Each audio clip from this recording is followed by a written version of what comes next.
சாமி சாமி. யாரு? ஓ வீராசாமியா? என்ன வீராசாமி ரொம்ப நாளா நம்ம சாமியை பார்க்கணும். உங்க சாமி வேலைக்கு போயிருக்கார். எங்க போயிருக்காரு? துபாய்க்கு. துபாய்க்கா? எப்படி போனாரு? அது அன்னைக்கு சில கம்பெனி அட்ரஸ் எல்லாம் குடுக்கலன்னு. ஆமா. எங்க ஆத்துக்காரருக்கு தெரிஞ்சவா ஒருத்தர் துபாயில இருக்கார். அந்த அட்ரஸ்க்கு வேலைக்கு போயிட்டார். நான் கொடுத்த அட்ரஸ்ல வேலைக்கு போயிட்டாரா? இல்ல இல்ல உங்களையும் கூப்பிடுவாரு. ஏன் மாமி எனக்கு துரோகம் பண்றீங்க? நான் தானே 1 லட்சம் ரூபாய் பணம் கேட்டேன். என்னைய தானே அனுப்பணும். நான் தானே அட்ரஸ் கொடுத்தேன். என்ன ஓப்பிடுவாரு? அதெல்லாம் நம்ப மாட்டேன். போக மாமே. நீங்க எல்லாம் ஏமாத்த பட்டி நினைச்சேன் நானு. நீங்களே ஏமாத்த பழகிட்டீங்க. அதான் செல்போன் இருக்குல்ல, மணிக்கணக்கில் பேசுங்க. ஊஞ்சல் ஆடிட்டா குடும்பத்துக்கு வருமானம் வந்துருமா?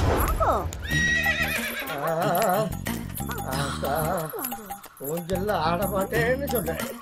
இவ்வளவு ஊஞ்சல்ல ஐயோ. நன்னா மோர் குடிச்சேனா? ஊஞ்சல் திருப்தியா ஆடுனா? நான் ஒரு பைக் புக் பண்ணிருக்கேன். என் செல்லம் இப்ப அங்க வேலை பார்க்கலாமா? சரி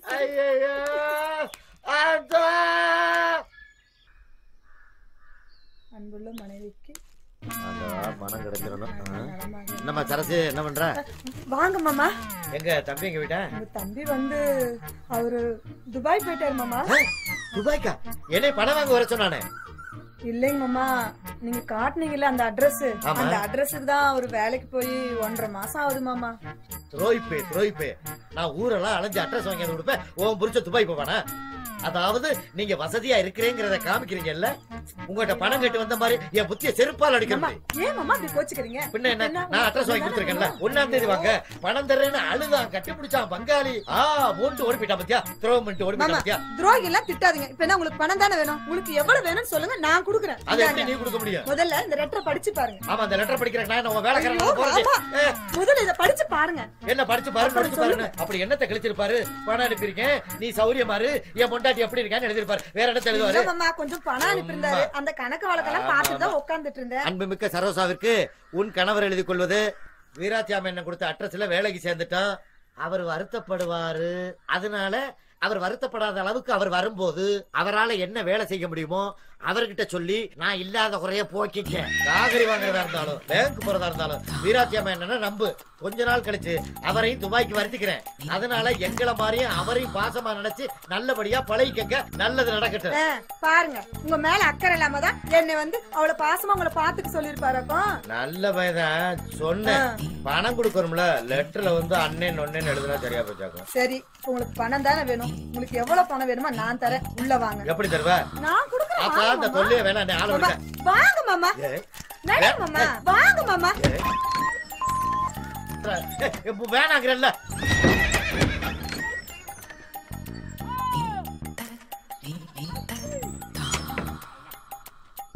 மாமா வாங்க மாமா.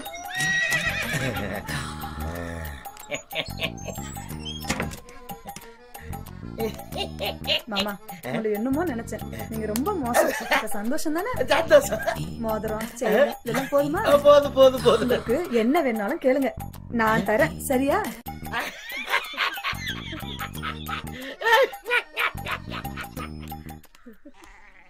பாய் பாய். தம்பி வாங்க மச்சான் வாங்க. என்னமா நல்லா இருக்கியா? நல்லா இருக்கேன். தம்பி எங்க? அவர் போன மாசமே துபாய்க்கு போயிட்டாரு. துபாய் போயிட்டானா? எப்படி போன?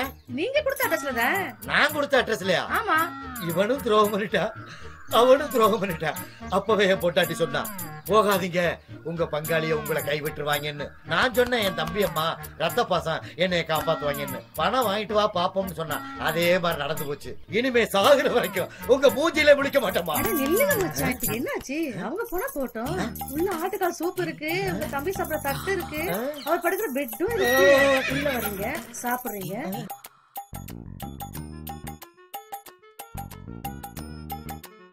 மச்சான் வாங்க. இந்த வரேன்டி.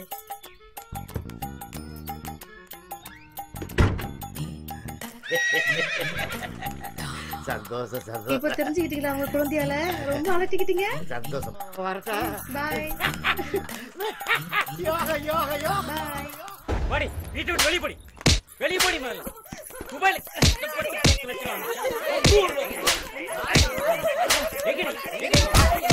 போய்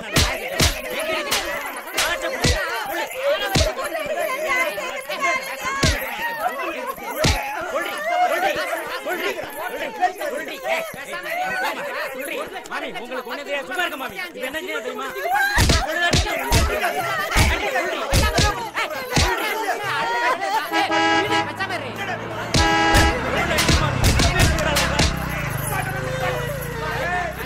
சிமெண்ட் மூட்டை எத்திக்கு ஒரு ரூம் 65 பேர் தங்கிட்டு மாசம் 1 லட்சம் ரூபாய் 10 லட்சம் ரூபாய் வரைக்கும் அனுப்பிச்சிருக்கேன். பணம் எங்க நீங்க கேட்டா 100 ரூபாய் இருக்குது 200 ரூபாய் இருக்குன்றா. இவரெல்லாம் அடிக்க வேண்டிய பண்றேன். நீ என்ன அடிக்கிற? துபாயில பட்டி கிடந்து கஷ்டப்பட்டு 10 லட்சம் அனுப்பிச்சு வச்சாங்க. இங்க வந்து பணத்தை கேட்டா ஒரு 100 ரூபாய் கூட இல்லைன்னு சொல்றாங்க. இவள அடிக்காம கொஞ்சுவாங்களா? நானும் துபாயில இருந்து 10 லட்சம் என் பொண்ணாடி கறிப்பிட்டா. அது 10 லட்சம் 11 லட்சம் பேங்க் இருக்கு. கேட்டியாடி? யோ எப்படியா? ஏன் சம்சாரம் சம்மத்தி? கூப்பிடியா அவங்கள கேக்குறா? வாடி வாடி எப்படின்னு சொல்லு. ஆமா உங்க வீட்டுக்கார் 10 லட்சம் ரூபாய் அனுப்பிச்சாரா? அது எப்படி 11 லட்சமா குட்டி போட்டுது? பிச்சைவாய்க்கு ஜலம் கொடுக்கலாம் ஆனா சொம்பையும் சேர்த்து கொடுக்கலாம். ஐயோ என்னடி சொல்றாங்க? ஓடி ஓடி ஓடி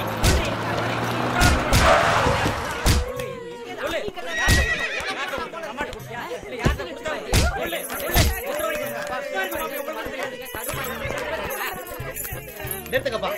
என்ன பிரச்சனைங்க? வீராச்சம் என்ன துபாய்க்கு போய் சிமெண்ட் மூட்டையை தூக்கி அங்க வேலை பார்த்து இங்க வேலை பார்த்து 65 பேரோட ஒரே ரூம்ல தங்கி இருந்து 10 லட்சம் ரூபாய் பணத்தை அனுப்பிச்சா எங்கடி பணம் கேட்டா செலவாயிடுச்சு.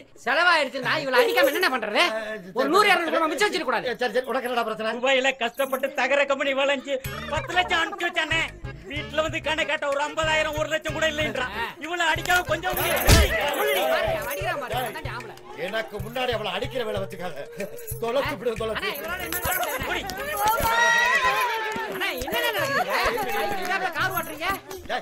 சும்மா கால் வந்து விழுக வந்தா தள்ளி விட்டா. இந்த பாருங்கடி ஆளுகை நிறுத்துங்க.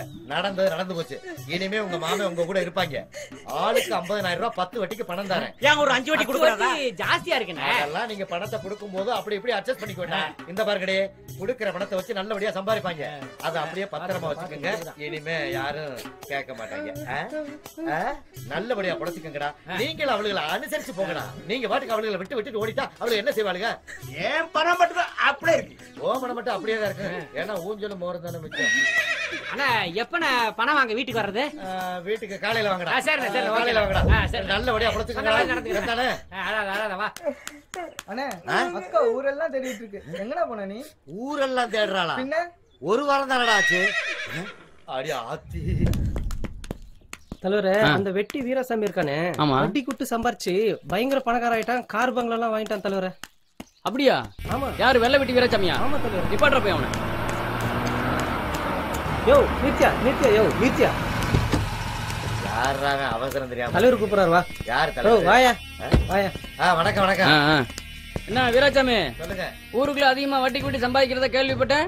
இல்ல அந்த அளவுக்கு எல்லாம் நம்மகிட்ட நான் சின்ன வியாபாரி. உங்களுக்கு ஈக்குவலா போட்டி போட முடியுமா? பாத்து நடந்துக்கியா ஊருக்குள்ள? உங்களுக்கு பாதம் வர்ற மாதிரி நான் எதுவுமே பண்ண மாட்டேன். நான் வரட்டுமா? வரட்டுமா? ரைட்.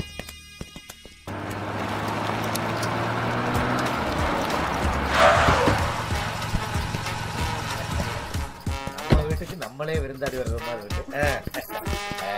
இல்ல கண்டிப்பா எனக்கு ஒரு லெட்டர் எழுதிட்டு மாசம் இல்ல வாரம் வாங்க. அதுக்கு ஒரு முடிவு தெரிஞ்சாங்க. பாய். என்னடி முடிவு தெரியணும்? ஏண்டி இவ்வளவு பெரிய கார் வருது, இவ்வளவு அலங்காரமா வந்துகிட்டு இருக்கேன். இதெல்லாம் கண்ணு தெரியாம எவனோ ஒரு காலிப்பைய 10 காசு பெறாதவங்கிட்ட வார வாங்க தினம் வாங்க அப்படி தினம் வந்து என்னடி கிளிக்க போறேன்? லெட்டர் எழுதவா? ஏண்டி ஒரு வாரம் தான் ஆச்சு வீட்டுக்கு வந்து, அதுக்குள்ளே உனக்கு பொறுக்க முடியலையா? என்ன பண்ண சொல்றீங்க? நீங்க எங்க வீட்டுக்கு வரீங்க? எப்ப பார்த்தாலும் அங்காளி பங்காளினே சுத்துறீங்க. போன பண்ணா சுச்சாப்னு வருது. நான் என்ன பண்றது? அவரை கூப்பிட்டு உங்களுக்கு என்ன ஆச்சோ ஏதாச்சோன்னு ஒரு லெட்டர் போடலான்னு. இந்த சால்சா போலாம் யாருக்கு தெரியும்? யாரு இது எங்க அக்கா மச்சான். மச்சானா? ஆமா மச்சான். நீங்க வேலை வெட்டி இல்லாம ஊரை சுத்திட்டு இருக்கீங்கன்னு எங்க அக்கா வந்து ஊர்ல புலம்புச்சு. சரி ஒண்ணும் கவலைப்படாதக்கா, நீ வீட்டுக்கு போ, நான் வரேன்னு சொல்லிட்டு நானும் ஊருக்குள்ள வந்தேன். அதுக்கப்புறம் தான் 2 கொலை பண்ணீங்களே, ஞாபகம் இருக்கா? நான் எங்க மாப்பிள்ள மச்சான் 2 கொலைய பண்ணிட்டு ஊருக்குள்ள பயந்துகிட்டு காவி வெட்டி கட்டிட்டு வீட்டோட இருந்தீங்களே ஞாபகம் இருக்கா? அது சும்மா காத்தோட்டமா. அந்த சமயத்தை பயன்படுத்தி தான் எங்க அக்கா கிட்ட துபாயில இருக்கிற விலாசத்தை கொடுத்தேன். இப்ப போய் மச்சாங்கிட்ட கூட கண்டிப்பா வேலைக்கு போயிடுவாருன்னு சொன்னேன். நீங்களும் அங்காளி பங்காளி கிட்ட பணம் வாங்கிட்டு வரலான்னு போனீங்க. அங்க போய் தான் லெட்டர் போடுற வேலையெல்லாம் பார்த்தனே. பாத்து என்ன மச்சான், கடைசியில பிள்ளையார பிடிக்க போய் குரங்க பிடிச்ச கதையா போயிடுச்சேன்னு பயந்தே போயிட்டேன். எப்படிடா திருத்துறதுன்னு யோசிச்சேன்.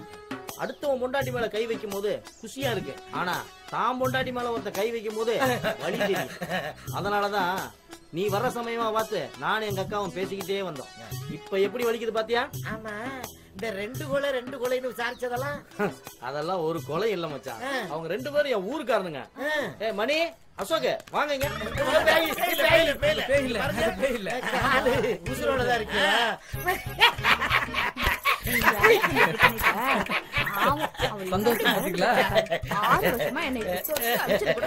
ஒண்ணு இல்ல, அவரை திருத்தணுங்கிறதுக்காகத்தான் இத்தனை வேலையும் பண்ண. என்ன மச்சான்? மாப்ள ஒண்ணு தெரிஞ்சுக்கங்க, இனிமே நாங்க இந்த ஊர்ல இருந்தா 4 பேர் 4 விதமா பேசுவாங்க. நாங்க வெளியூர் போய் நல்லா பொழைச்சுக்கிறோம். இந்த வீட்டுக்காரங்கிட்ட ஒப்படைச்சிருங்க. சாமா செட்டில் ஒரு மூட்டையா கட்டி லாரியில அனுப்பி விட்டுருங்க. நாங்க 2 பேரும் குற்றாலத்துல போய் செட்டில் ஆயிடுறோம். முடிஞ்சா வந்துருங்க. இனிமே மச்சான் உழைச்சு அக்காவை நிச்சயமா காப்பாத்துவார். இனிமேலாவது எல்லாரும் வெளிநாட்டுல வேலை பார்க்கறதையும் தேடுறதையும் விட்டுட்டு நம்ம நாட்டிலேயே உழைச்சு பொண்டாட்டி பிள்ளைங்களை நல்லபடியா காப்பாத்தப்பாரு. என்ன நான் சொல்றது எல்லாருக்கும் புரிஞ்சுதா?